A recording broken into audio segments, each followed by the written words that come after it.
or involvement in the deaths of three. Thank you, Mr. Chair.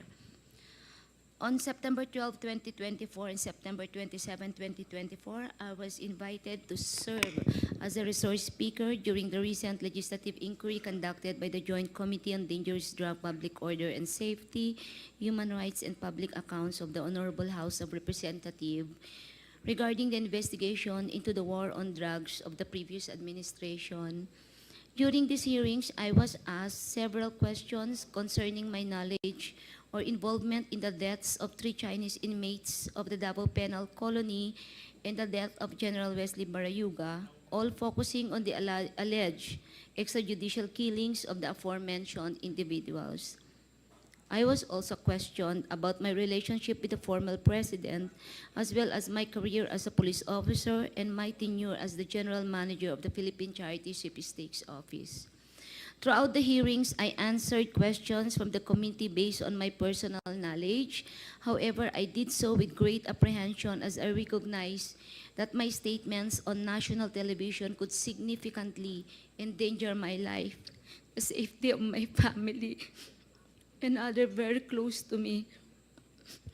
After considerable reflection, I am now executing this affidavit to provide a comprehensive information to the Quadcom regarding everything I personally know about the war on drugs during the former administration. On May 2026, I received a call from the President, Rodrigo Roa Duterte, at approximately 5 a.m., instructing me to meet him at his residence in Doña Luisa, Davao City. I was already acquainted with the mayor, having served as the station commander in one of the police stations in Davao City during his tenure. During our meeting, he requested that I will locate a PNP officer or operative who is a member of the Iglesia ni Cristo, indicating that he needed someone capable of implementing the war on drugs on a national level, replicating the Davao model.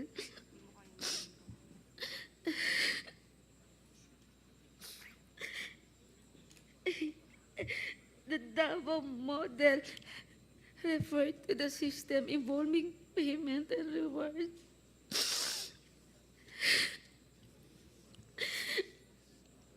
The Davao model involves 3 levels of payment of rewards.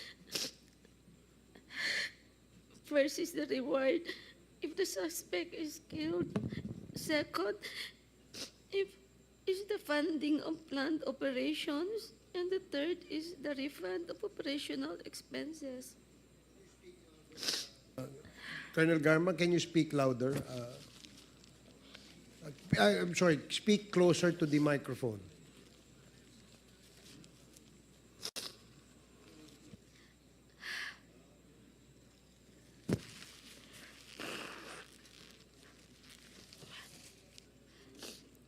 Initially, I informed the President that I was unaware of any individual with those qualifications, as I had not been assigned outside of Davao City or had served in the national capacity within the PNP. However, I recalled my upperclassman Edilberto Leonardo, who was heading the Criminal Investigation Detection Group and was also a member of the Iglesia ni Cristo. I mentioned his name to the President. On the same day, a certain individual named Muking contacted me to request for the phone number of Leonardo's contact details, which I promptly provided. A week later, I learned from Arthur Narsolis via phone call that Sir Leonardo had been summoned and was instructed to proceed to the Royal Mandaya Hotel in Davao for a meeting.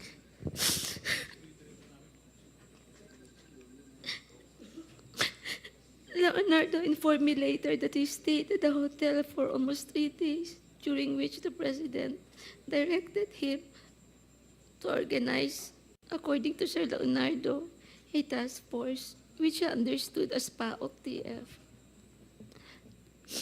When Leonardo relayed this information, urged me to join the task force, I declined first, citing my lack of experience in handling said operations. Leonardo subsequently informed me that he had prepared a proposal routed to Bongo outlining the task force, which would encompasses Luzon, Visayas, and Mindanao.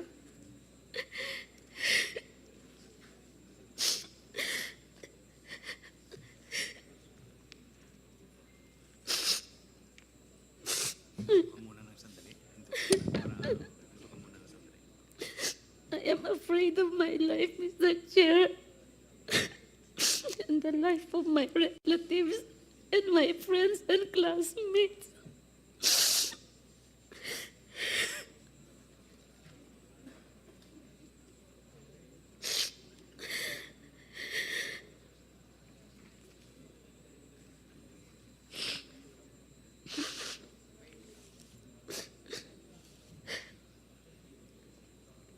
Leonardo subsequently informed me that he had prepared a proposal routed to Bongo confirming the task force operation, which would encompasses Luzon, Visayas, Mindanao.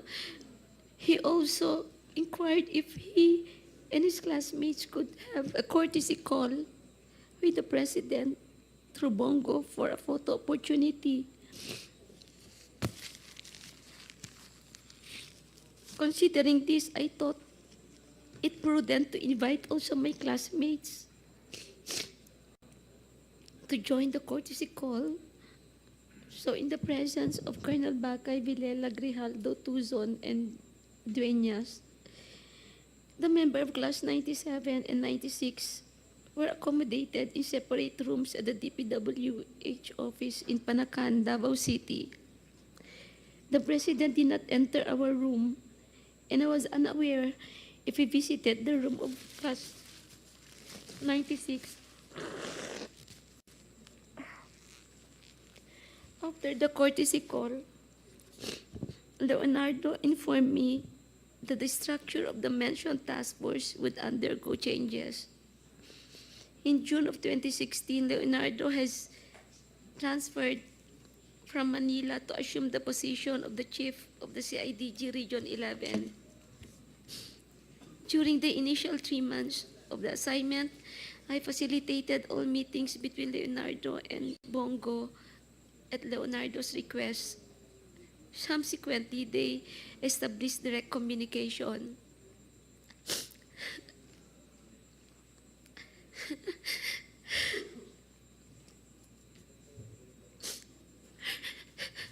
Leonardo informed me that he had recalled several trusted personnel,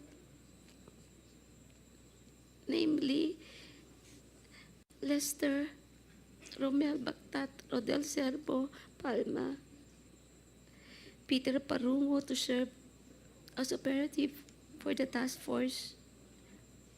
Notably, Bactat, Serbo, and Palma were, for now, discharged from the police service.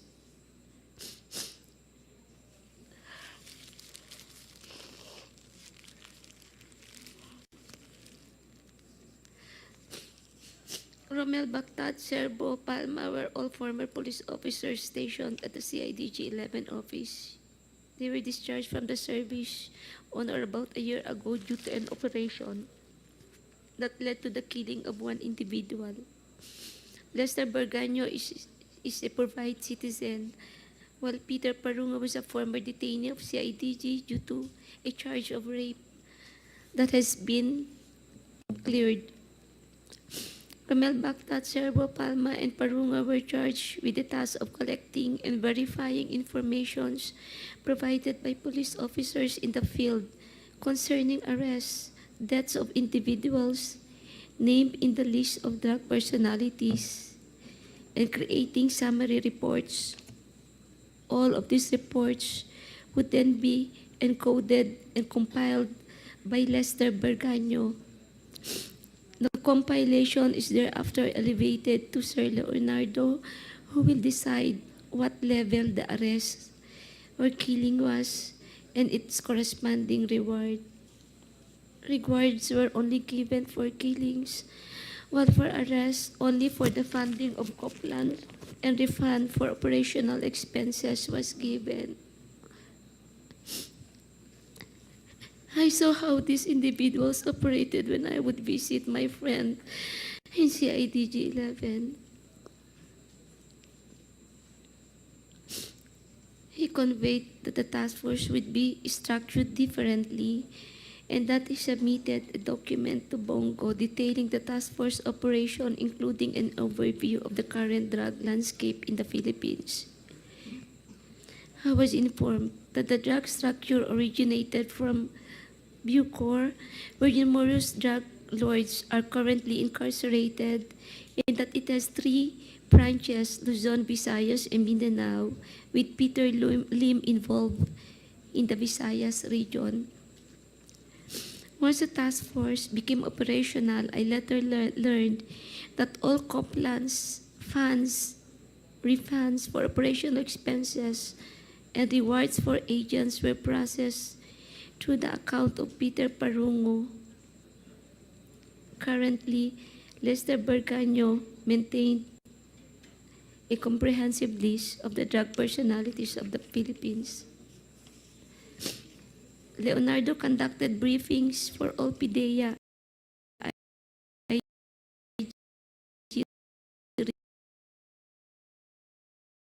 directors, and PNP chiefs regarding the drug situation.